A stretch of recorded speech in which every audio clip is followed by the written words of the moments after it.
Bonjour et bienvenue dans ce 10e épisode de la chronique Sensiblement vous. Je suis ravie de vous retrouver chaque semaine pour cette bulle de douceur et de retour à soi. Aujourd'hui, je vous retrouve pour parler de la blessure d'injustice. Je vous embarque donc avec moi à la découverte de cette 4e blessure de l'âme.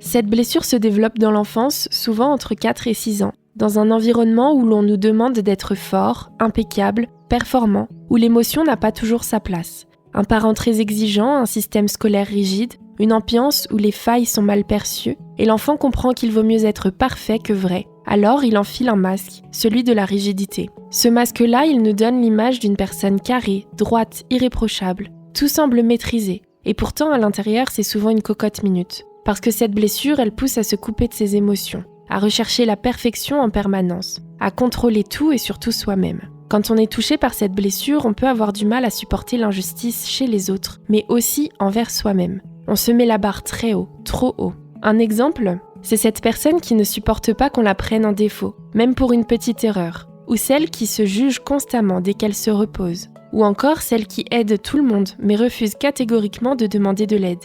Parce que ça ne se fait pas, parce que je dois être fort ou forte. Le paradoxe avec cette blessure, c'est qu'elle fait croire qu'on est dur, alors qu'au fond, on est très souvent sensible. Mais cette sensibilité est tellement bien verrouillée qu'on l'oublie soi-même. Selon Lise Bourbeau, l'autrice du livre Les 5 blessures qui empêchent d'être soi-même, les personnes ayant cette blessure comme dominante ont souvent un corps rigide, droit, tonique, voire tendu, avec peu de souplesse, reflétant leurs besoins de contrôle et leur exigence envers elles-mêmes. Comment reconnaître si vous portez cette blessure ? Voici quelques indices. Vous êtes très exigeant ou exigeante avec vous-même et les autres. Vous avez du mal à exprimer vos émotions et à montrer votre vulnérabilité. Vous valorisez fortement la performance, l'effort et la droiture. Vous ressentez souvent de la colère face à l'injustice ou quand les choses ne sont pas justes. Vous avez tendance à vouloir tout maîtriser pour ne pas perdre le contrôle. Vous recherchez la perfection et vous pouvez être critique envers vous-même et autrui. Et parmi les pensées fréquentes qu'on retrouve chez les personnes marquées par cette blessure, on peut entendre « ce n'est pas juste, il faut être parfait, je dois être fort ou forte, je n'ai pas le droit de craquer, les autres ne font pas autant d'efforts que moi, je ne mérite pas d'aide si je n'ai pas tout essayé par moi-même ». Noémie, que faire pour éviter de se juger trop sévèrement à cause de cette blessure ? Pour éviter de se juger trop sévèrement quand on porte la blessure d'injustice, il est important d'adopter une posture bienveillante envers soi-même. Cela commence par reconnaître que personne n'est parfait et que chacun fait de son mieux avec ce qu'il a. Apprendre à s'observer sans jugement, comme si on regardait un ami cher, aide à réduire l'autocritique. Il est aussi essentiel de cultiver la compassion envers ses propres erreurs ou limites en se rappelant que ces expériences sont des occasions d'apprentissage et non des échecs. Prendre conscience de ses pensées critiques et les remettre en question régulièrement permet de ne pas les laisser s'imposer automatiquement. Enfin, s'autoriser à demander du soutien, que ce soit à des proches, un psychologue ou un thérapeute, permet de vous offrir un espace pour décharger ses jugements intérieurs et recevoir un regard extérieur plus juste et apaisant. Enfin, s'autoriser à demander du soutien, que ce soit à ses proches ou un psychologue ou même un thérapeute, va vous permettre d'offrir un espace pour décharger ses jugements intérieurs et recevoir un regard extérieur plus juste et apaisant. En résumé, il s'agit d'apprendre à s'aimer et à s'accepter avec ses forces comme avec ses faiblesses.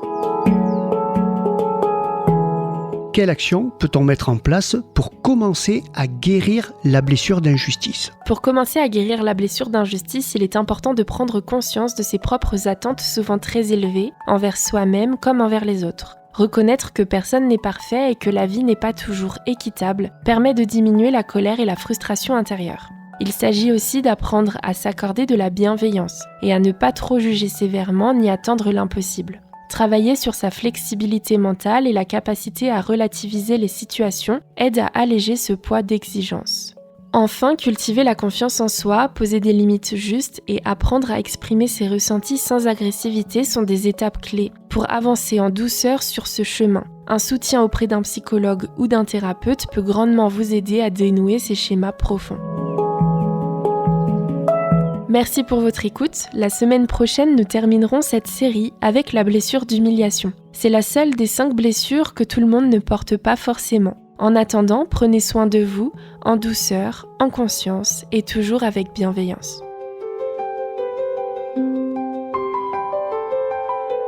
C'était Noémie Pruvot dans votre chronique Sensiblement vous, un moment pour vous recentrer et écouter votre intériorité.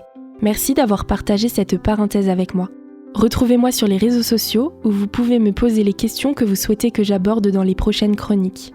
Je vous dis à la semaine prochaine pour continuer ensemble ce beau voyage intérieur.